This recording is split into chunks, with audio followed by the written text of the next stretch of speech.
Proverbios capítulo 20, versículos 28 al 29. Dice así la Escritura: Por tanto, mirad por vosotros y por todo el rebaño en que el Espíritu os ha puesto por obispos para apacentar la iglesia del Señor, la cual él ganó por su propia sangre. Porque yo sé que después de mi partida entrarán en medio de vosotros lobos rapaces que no perdonarán al rebaño. Esto lo dijo el apóstol Pablo ya en los postreros días, cuando ya el Señor le había anunciado que iba a partir. Le escribe, hace que los efesios vayan a cierto lugar donde él quería darle una exhortación final, y les advierte sobre esto, de que vendrían los postreros tiempos lobos rapaces que no perdonarían el rebaño. Y en los mismos términos habló el Señor Jesucristo en el Evangelio de San Mateo capítulo 7, versículo 15. Dice: guardaos de los falsos profetas que vienen a vosotros con vestido de ovejas, pero por dentro son lobos rapaces. Entonces la Biblia advierte sobre esta posibilidad, la cual se ha hecho manifiesta en estos días más que todo, se ha hecho evidente más que todo en estos días. Por su parte, el apóstol Pedro, en su segunda carta, capítulo 2, versículos 1 al 3, dice lo siguiente: pero hubo también falsos profetas entre el pueblo, como habrá entre vosotros falsos maestros, que introducirán encubiertamente herejías destructoras y aún negarán al Señor que los rescató, atrayendo sobre sí mismos destrucción repentina. Y muchos seguirán sus disoluciones, por causa de los cuales el camino de la verdad será blasfemado. Y por avaricia harán mercadería de vosotros con palabras fingidas. Sobre los tales ya de largo tiempo la condenación no se tarda y su perdición no se duerme. Entonces vemos que esto exactamente está sucediendo hoy. Basta con que miremos el panorama general de la iglesia evangélica a nivel mundial y vemos que esos brotes de falsos profetas, falsos maestros, falsos apóstoles, en fin, se están dando por muchos lugares de la tierra. Entonces pienso que es tiempo de que la iglesia se despercuda y empiece a analizar estos aspectos a fin de buscar de alguna manera que la iglesia no se siga afectando, que la iglesia no siga siendo ofendida, dañada con estos brotes inusitados de tanta falsedad y tanta mentira desde los púlpitos, de tanto teatro, porque ahora hay algunos que se han dedicado a eso, a hacer teatro, son farsantes, son personas que los circos les quedan cortos para ellos hacer cosas que realmente no deberían hacer desde los púlpitos. Algunos se han convertido en magos de las finanzas y de las ganancias deshonestas y han hecho de la predicación realmente un espectáculo, algún espectáculo de entretención y nada más, como si la casa no estuviera ardiendo. La verdad es que hoy por hoy cualquiera que lea las Escrituras, las escudriña a corazón, a conciencia, se dará cuenta que estamos viviendo los tiempos finales, que la apostasía ya se ha hecho presente en muchos lugares, lo cual es necesario, dice la Escritura, como para que se manifieste el anticristo. Hay apostasía por muchos lugares, como lo hemos anunciado en otros de los videos que ya se encuentran en YouTube. Hay apostasía, hay de la manifestación del anticristo, está a las puertas. El orden mundial es algo que está empujando fuertemente, el nuevo orden mundial.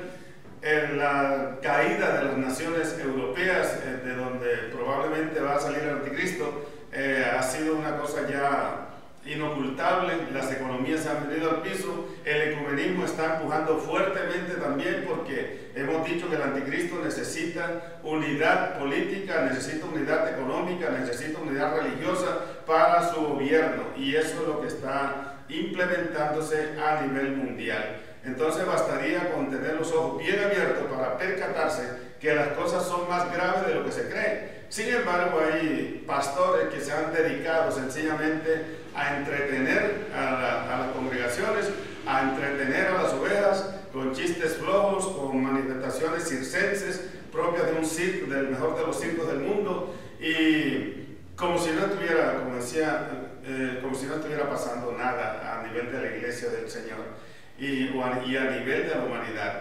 Entonces la iglesia tiene que ser consciente que la cosecha final ya se vino, que está a la puerta, el avivamiento mundial está a las puertas, en cumplimiento de lo que el Señor Jesucristo dijo, que en los postreros tiempos derramaría de su espíritu sobre toda carne, que también anunció que en la tierra toda sería llena del conocimiento de la gloria de Jehová, como las aguas cubren el mar.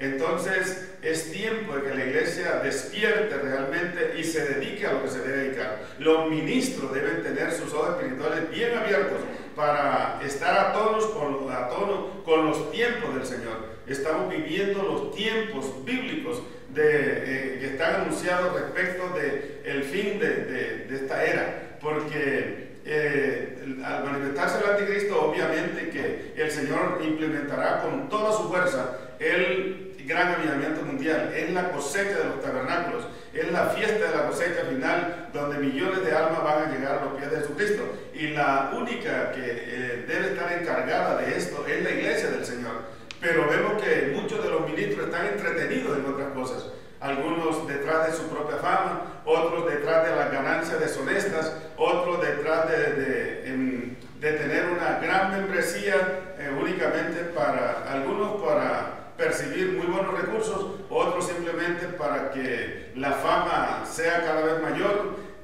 Hacen incluso a veces hasta ferias, porque no pueden denominarse de otra manera, lo que ellos llaman congresos. Son unos tipos de feria en donde cada uno muestra y ostenta lo que supuestamente ha logrado en el ministerio, siendo que el Señor, o la Biblia por lo menos, no dice que el Señor otorgue dones y ministerios para que el hombre se enriquezca, sino que más bien otorga dones y ministerios para que el reino de Cristo sea edificado en amor en toda la tierra.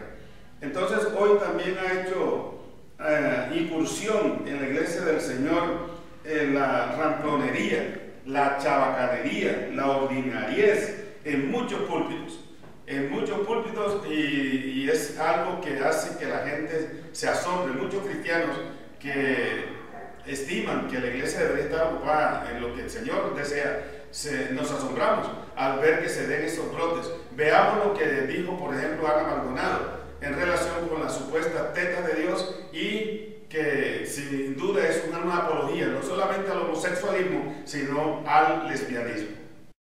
¿Y saben qué es lo que significa Shaddai? You know what El Shaddai means? Una teta grande. It means a great big breast.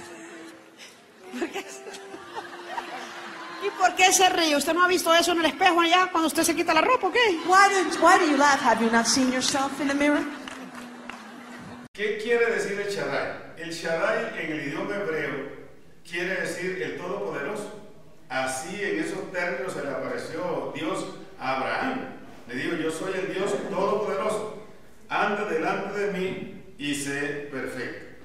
También Isaac, cuando bendijo a su hijo Jacob, usó el mismo término, el Shaddai, porque lo bendijo en el nombre de Dios, del Dios Todopoderoso. Y cuando Jacob se encontró con Dios en Betel, Dios se le aparece también y se le anunció así como el Todopoderoso. Entonces, también Dios le dijo: yo soy el Dios omnipotente, crece y multiplícate. Una nación y compañía de naciones saldrá de ti, y reyes saldrán de tus lomos, le dijo Dios a Jacob en esa oportunidad. Se le aparece entonces también como el Dios Todopoderoso, anunciándole que él iba a crecer, que debía crecer y multiplicarse. En todos estos tres puntos dice Eli Dahan, que es un hombre, un siervo de Dios, que es muy conocedor del idioma hebreo. Él es judío y conoce a profundidad del idioma hebreo. Él dice: en todos estos tres puntos podemos apreciar un contexto de fertilidad y reproducción. Shaddai significa el Dios de los padres, el Dios de la familia, el Dios que da vida a sus seres escogidos. También quiere decir el Dios que es suficiente, el único Dios. No necesitamos otro Dios o dioses a su lado, y esto se relaciona con la idea del monoteísmo, afirma este hermano Eli Dahan. Esta interpretación toma la palabra Shaddai y la divide en dos. El primero es la letra de Shin, que se utiliza en hebreo para las oraciones subordinadas, y la segunda es la palabra Dai, que significa suficiente. Shaddai, y su opinión es que la raíz es Shin Dalet Dalet, que significa poderoso o todopoderoso.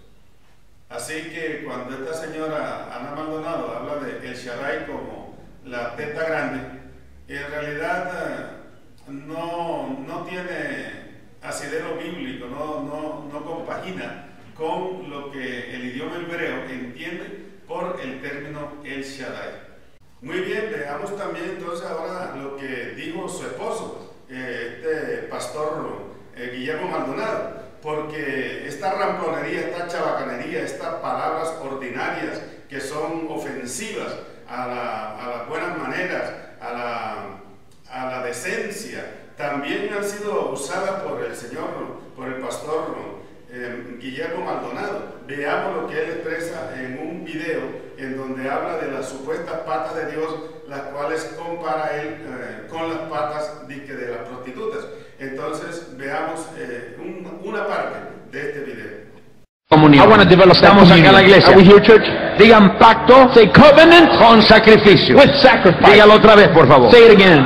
Diga pacto. Say covenant. La única relación la cual Dios acepta y entra. The only relationship God accepts es una relación de pacto, covenant, basado en sacrificio. Based on pacto. Is one of compact. Dios, covenant. Escuche esto. ¿Qué es lo que hacen las prostitutas? What do prostitutes do? Las prostitutas van, prostitutes go, venden su cuerpo, sell their body, sin ningún compromiso, without any commitment. Lo único que tiene que darles es dinero. The only thing you gotta give them is money. Cualquier mujer mala, whatever evil woman, vende su cuerpo, sells her body, solo por dinero, just for money. Cualquier mujer buena, any good woman, no le va a abrir las patas a usted, will not open their legs si usted es un soltero, si no hay compromiso. If there's no commitment. Quiero decirle que Dios es igual.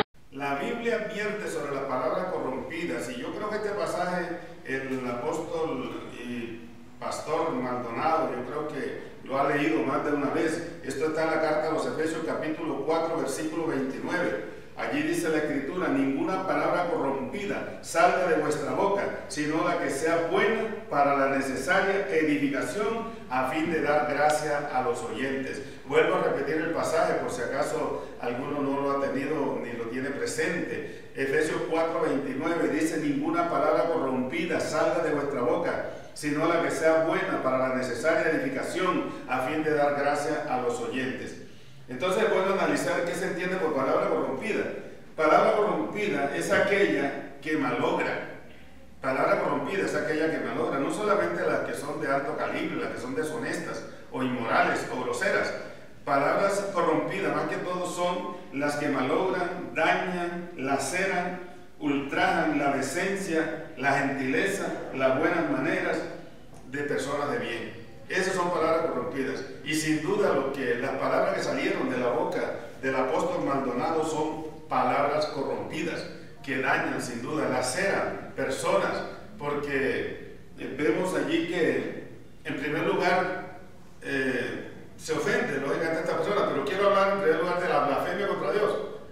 En ninguna parte de la Biblia habla de las patas de Dios, y menos aún de que Dios tenga que abrir las patas para concedernos algún favor en la medida en que nosotros hacemos pacto con Él.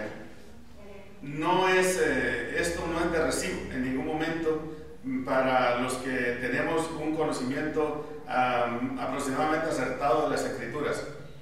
El favor de Dios no se compra, y pienso que el pastor Maldonado debería saberlo.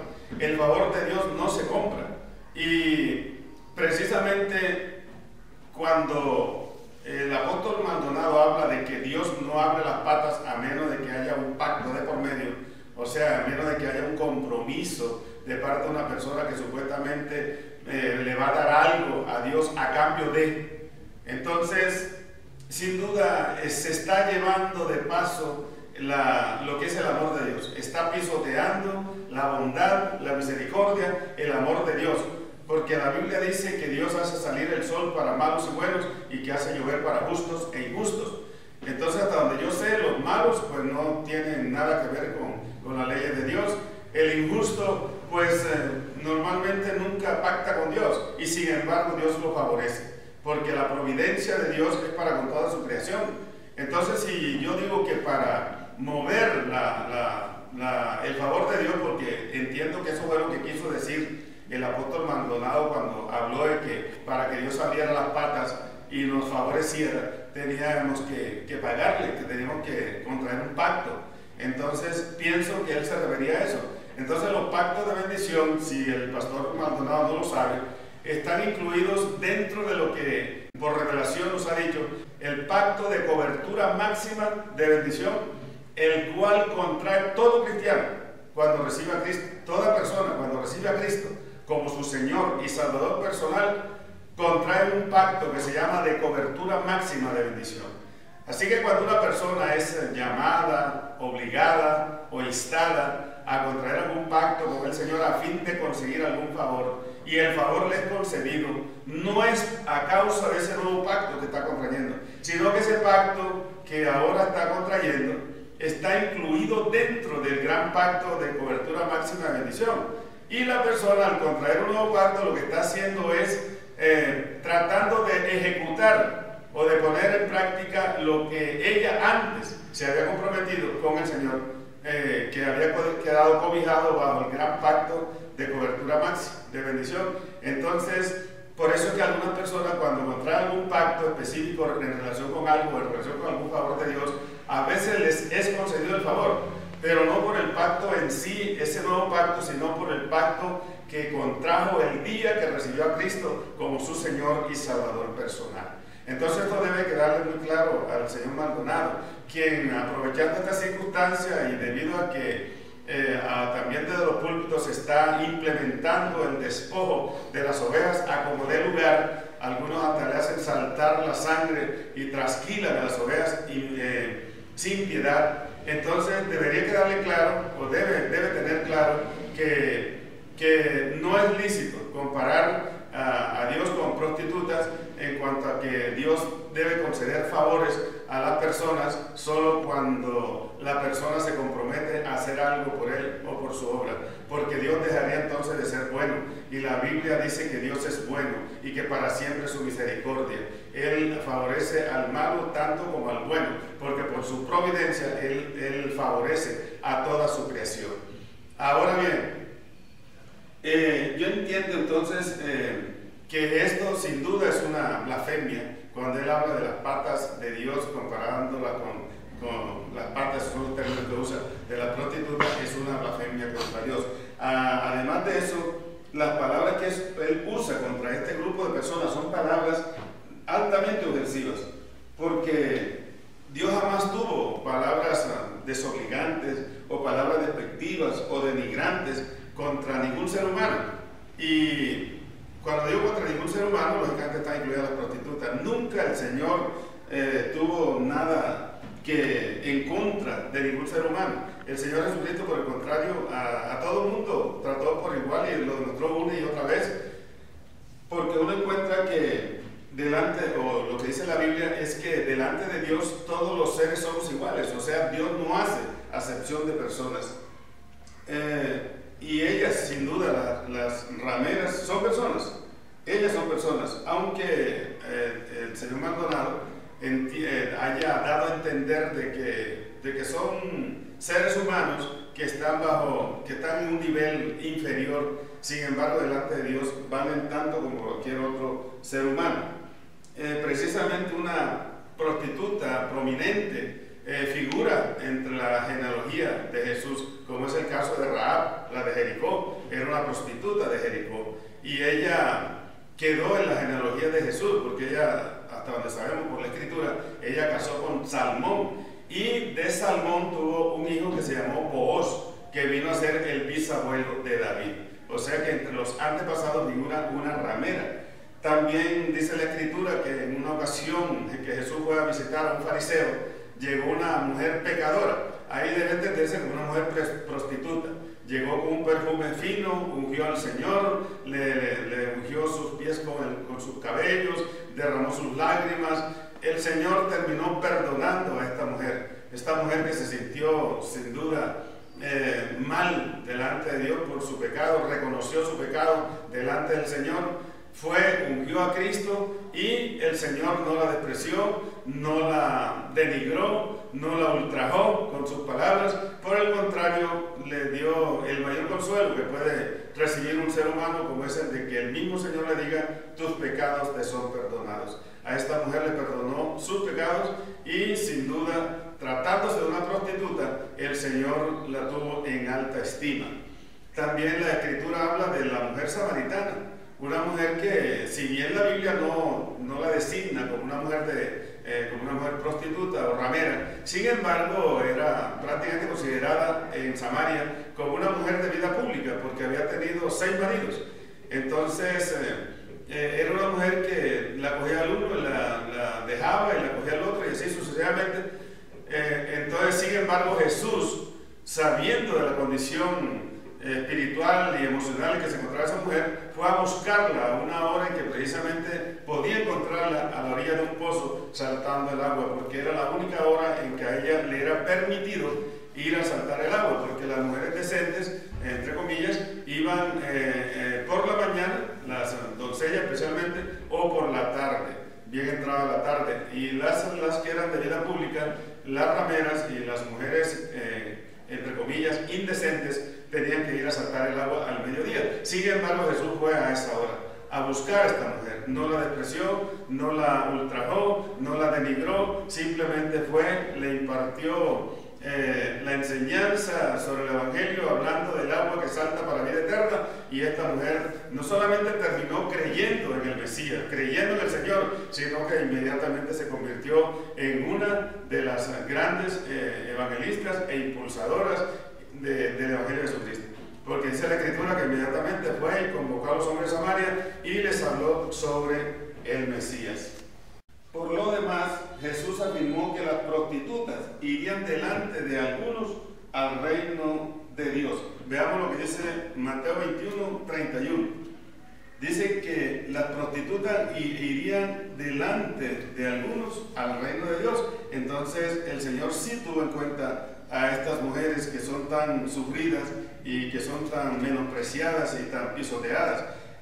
Mateo 21:31 dice: de cierto digo que los publicanos y las rameras van delante de vosotros al reino de Dios.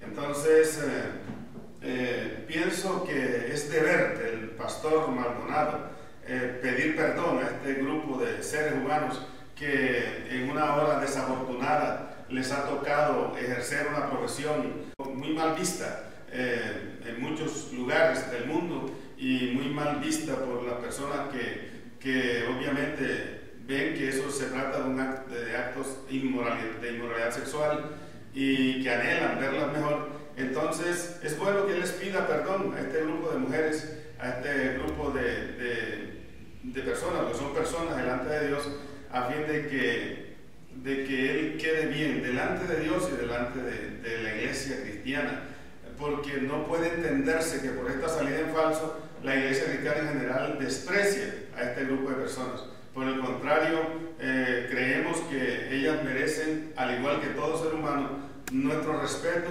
y el deseo inmanente de cada creyente, de cada cristiano, de conducirlas igualmente a los pies de Jesucristo, a fin de que puedan dejar esa profesión indigna de una mujer y, lógicamente, convertirse en seguidoras del Señor Jesucristo. Así que es inadmisible desde todo punto de vista las expresiones del pastor Maldonado, porque pese a la desventajosa posición en que se desempeñan estas mujeres, ellas también son seres humanos.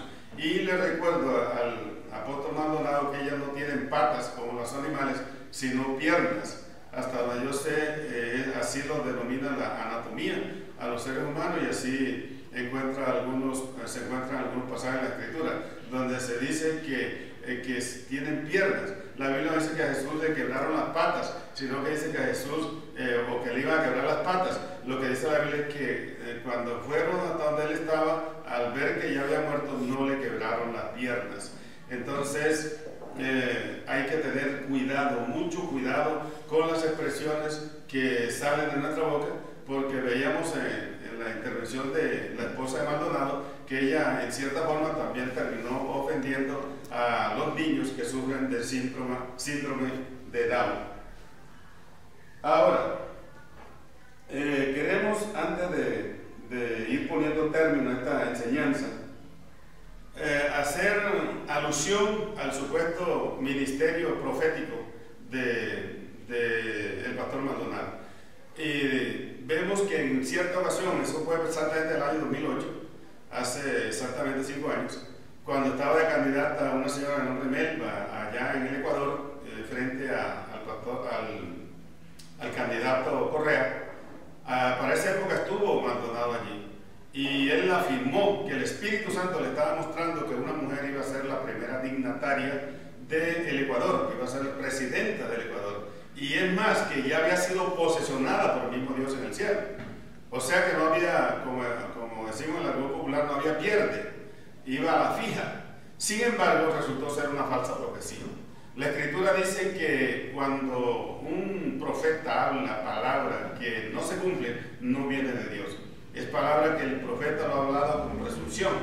Entonces, hasta ahora que se sepa, el pastor Maldonado no ha pedido perdón por esa falsa profecía y no se ha reivindicado en ese sentido con el pueblo cristiano, diciéndole que realmente erró, que de pronto su imaginación lo llevó a comprometer a Dios en algo en lo cual Dios no tenía nada que ver. Y lo tremendo es que él afirma vez tras vez que el Espíritu de Dios era el que estaba hablando a través de él.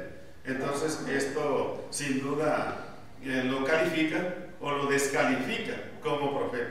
Y él se hace aparecer como profeta y dice que es apóstol. Él se ha encargado de convocar el Congreso Apostólico Profético cada año, y uno no entiende cómo una persona que realmente no tiene un ministerio apostólico comprobado, ni tiene un ministerio profético comprobado, sin embargo esté convocando estos congresos a nivel mundial. Tengo una mujer, dice el Espíritu de Dios, que la ha posesionado desde el cielo. Si mi pueblo ora, si mi pueblo busca, yo mismo cambiaré las leyes de esta nación. Yo mismo cambiaré las leyes de esta nación.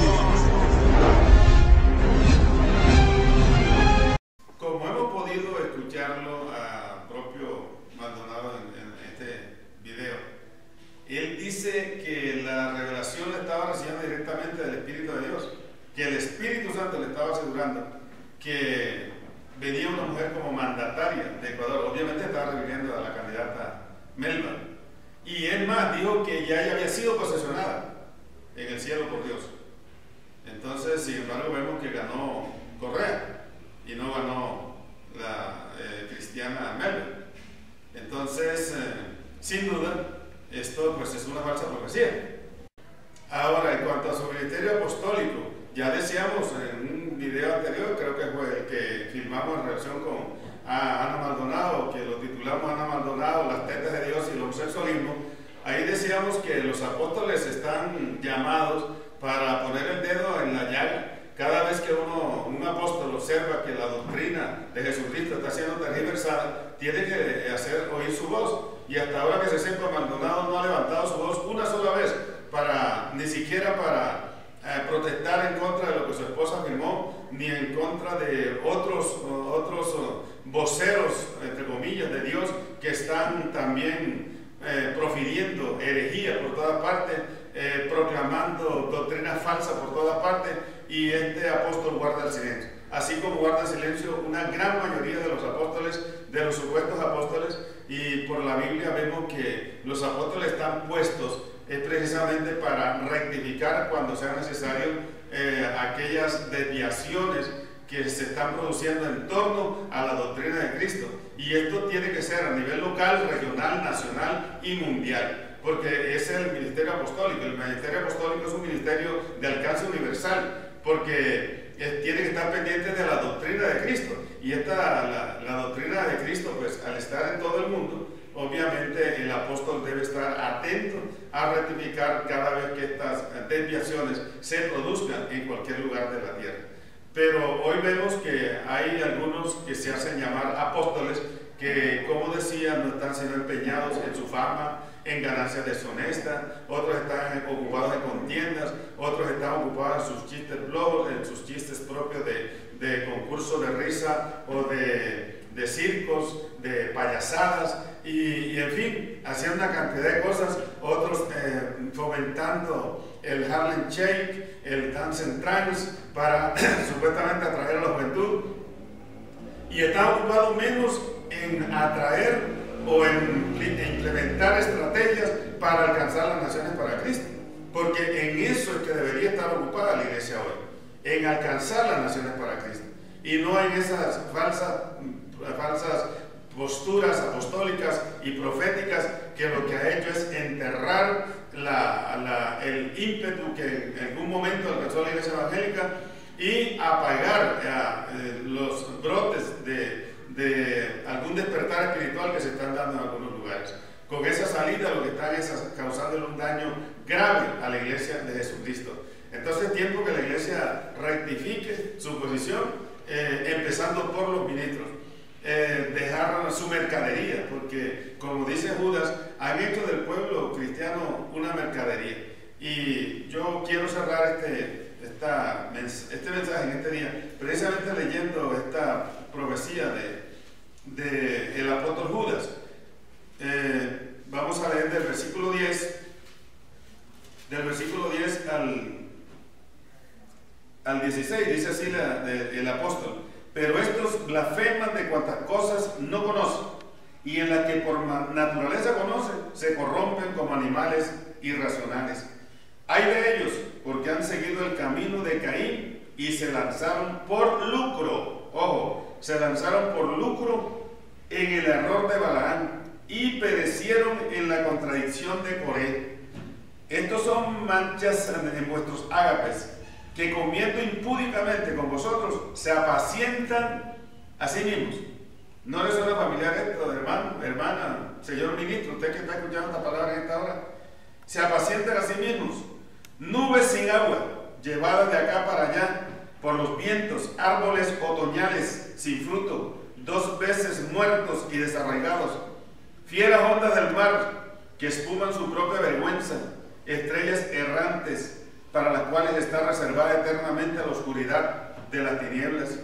De esto también profetizó Enoc, séptimo desde Adán, diciendo: he aquí vino el Señor con sus santas decenas de millares, para hacer juicio contra todos y dejar convictos a todos los impíos de todas sus obras impías que han hecho impíamente, y de todas las cosas duras que los pecadores impíos han hablado contra él. Estos son murmuradores, querellosos, que andan según sus propios deseos, cuya boca habla cosas infladas, adulando a las personas para sacar provecho. Es una mercadería lo que uno ve en muchos púlpitos hoy en día, en muchas mega iglesias. Eso es lo que se está impulsando en muchas de ellas, no en todas, pero sí en muchas de ellas. ¿Cuántos ministros habrá sentado en esas mega iglesias esperando el turno correspondiente, esperando que el rey pastor o el rey apóstol o el rey profeta le dé la oportunidad de ejercer su ministerio? ¿Cuántos de esos ministros se creen dueños de sus iglesias y dicen mi iglesia? No hablan de la iglesia del Señor, sino de mi iglesia. Y como decía, ¿cuántos de esos creyentes que están sentados allí en las bancas serán pastores por llamamiento del Señor? ¿Cuántos serán apóstoles? ¿Cuántos serán profetas? ¿Cuántos serán evangelistas? ¿Cuántos serán maestros? Pero de pronto el que está al frente de la congregación, que se cree exclusivo, se cree el único, entonces no le da la oportunidad a las ovejas que están allá sentadas para que ellas, a su vez, por hacer parte del cuerpo de Cristo, puedan ejercer también su correspondiente ministerio o los dones que el Señor le ha dado. No seamos como ese señor que predica en enlace de un señor coreano, que en cierta ocasión le escuché decir: aquí ninguno está facultado para recibir revelación, ninguno de ustedes, aquí los miembros de la iglesia, está facultado para recibir revelación, solamente yo puedo recibir revelación. Esto es manipulador, porque ese es el problema, ese es uno de los problemas que se está presentando hoy en muchos púlpitos, que hay ministros manipuladores, ministros que se escudan bajo lo que establece la Biblia cuando dijo que no toquéis a mis ungidos. Debo recordar, y esto va para todos los ministros y para todos los creyentes, que ungida es aquella persona que ha creído en Cristo como su Señor y Salvador personal. Porque cuando una persona recibe a Cristo como Señor y Salvador personal, inmediatamente recibe las arras del Espíritu. Y al recibir las arras del Espíritu es porque esa persona ha sido ungida. La persona cristiana es una persona ungida. Y ungida entonces ungida no solamente el que se para en un púlpito. Ungido no es solamente el que imparte la palabra del Señor. Ungida es toda persona que ha creído en Cristo como su Señor y Salvador personal. Así que por favor nunca más, ministros, se escuden en eso y manipulen a las ovejas diciéndole que no deben tocar al ungido de Jehová, y les anuncian maldiciones, y les anuncian excomuniones, y les anuncian ruina, destrucción total a esa persona, que de pronto se atreven a señalar algún defecto, porque todos lo tenemos, o a desviación. Lo que se atreven a señalar alguna desviación del ministro, de una vez lo manipulan, lo aplastan y lo amenazan, diciendo que lo van a excomulgar al quinto infierno. Entonces, yo creo que es tiempo que la iglesia debe levantarse y despertar. Despertar, porque ya no es tiempo de estar con esas simplezas burdas, salidas de tono desde los púlpitos, que realmente están como entreteniendo, como decía antes, entreteniendo a la iglesia cristiana, mientras que hay millones de personas que se están yendo al infierno. De manera que yo invito y convoco, en mi condición de apóstol por llamamiento del Señor, que toda la iglesia se ponga en pie y nos propongamos la meta que estableció el Señor antes de ascender al cielo, y fue la de ir y llevar el Evangelio a toda criatura, ir y llevar el Evangelio a todas las naciones, que tenemos que estar unidos, tenemos que estar unánimes, tenemos que estar en un mismo espíritu, en un mismo sentir, y tener una misma fe y una misma esperanza, luchando todo al torno a una sola doctrina, a fin de poder alcanzar a los perdidos para Cristo. De lo contrario, va a ser casi imposible. De todas formas, el ministerio los ministerios que el Señor da, como decía, no es para el lucro de ninguna persona, no es para enriquecerse a la persona, sino para que edifiquemos el cuerpo de Cristo. Todos estamos llamados en amor a participar de esta edificación. El Señor espera eso de nosotros, y nosotros no debemos ser inferiores a ese llamamiento.